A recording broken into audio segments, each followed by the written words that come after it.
గురువుగారు, త్యాగం యొక్క గొప్పతనం గురించి ధర్మరాజు ద్వారా మన సంప్రదాయం మనకు ఎలా తెలియజేసింది? త్యాగో నేకే అని చెప్పి మన ఉపనిషత్తు చెప్తోంది. అమృతత్వము అంటే త్యాగం ఒక్కటే అంది, ఇంకే పాదం పెట్టలేదమ్మా. త్యాగం చేసే బుద్ధి ఉండాలి. ధర్మరాజు గారు స్వర్గారోహణ పర్వంలో మహాభారతంలో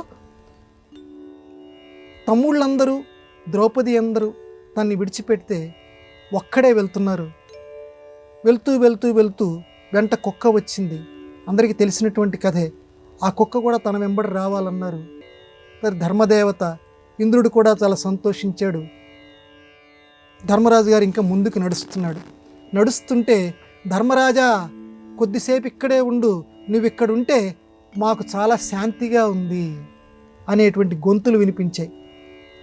ఎవరు మీరు అంటే, నేను అర్జునుణ్ణి, నేను భీముణ్ణి, నేను ద్రౌపదిని, నేను అభిమన్యుణ్ణి అని ఒక్కొక్కళ్ళు గొంతులు చెప్తున్నారు. అర్రే, మీరందరూ నరకంలో ఉన్నారా? అయ్యయ్యా, నరక బాధలు మేము అనుభవిస్తున్నాము. నువ్వు ఇక్కడ ఉంటే, నువ్వు మా దగ్గర నిలబడితే ఒక మలయ మారుతం, అధునాతన పరిభాషలో చెప్పాలంటే ఏసీ, ఒక చల్లగాలి, ఈ వేడికి మేము తట్టుకోలేకపోతున్నాం, ఈ అగ్ని యొక్క వేడికి. నువ్వు అక్కడ నిలబడితే చల్లదనం మాకు ఒంటికి సోకుతోంది.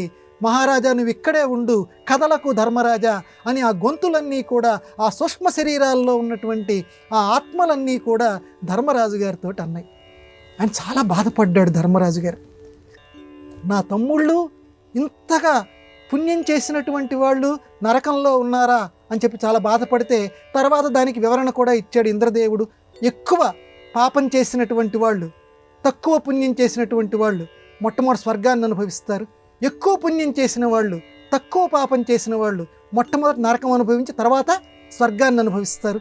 మీ తమ్ముళ్ళు వీళ్ళందరూ కూడా తక్కువ పాపం చేశారు, అందువల్ల మొట్టమొదట ఈ నరక బాధ అనుభవిస్తున్నారు, తర్వాత వీళ్ళందరూ కూడా స్వర్గానికి వెళ్తారు అని ఇంద్రుడు వివరణ ఇస్తాడు.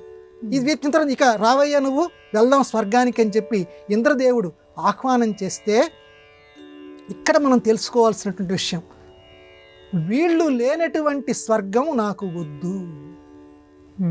చూడండి, అంటే తనని నమ్ముకున్నటువంటి వాళ్ళు ఎవరైతే ఉన్నారో, మహారాజా నువ్వు ఇక్కడే ఉండు, ఇక్కడే ఉండు అని చెప్పి ప్రాధేయపడుతున్నారు కదా ఆశ్రితులు, కాబట్టి వాళ్ళని కాదనుకున్నటువంటి స్వర్గం నాకు వద్దు అని స్వర్గాన్నే త్యాగం చెయ్యటానికి, త్యాగేనేకేన అమృతత్వం అశ్నుతే అంటారు చూడండి, త్యాగాన్ని విడిచిపెడితే అమృతత్వం సిద్ధిస్తుందని. కాబట్టి వాళ్ళ కోసం స్వర్గాన్నే త్యాగం చేయటానికి నేను ఇక్కడే ఉంటాను, వాళ్ళు లేనటువంటి స్వర్గం నాకు వద్దు అని ధర్మరాజు గారు విస్పష్టంగా చెప్తారు.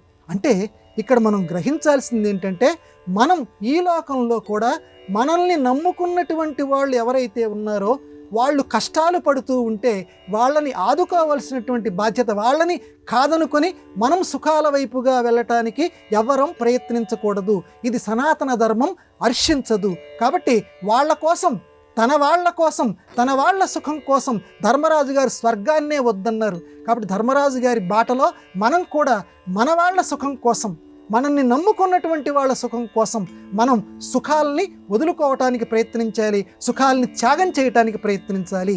ఇదే సిసలైనటువంటి త్యాగము అని మనకి సనాతన ధర్మం ప్రబోధిస్తోంది.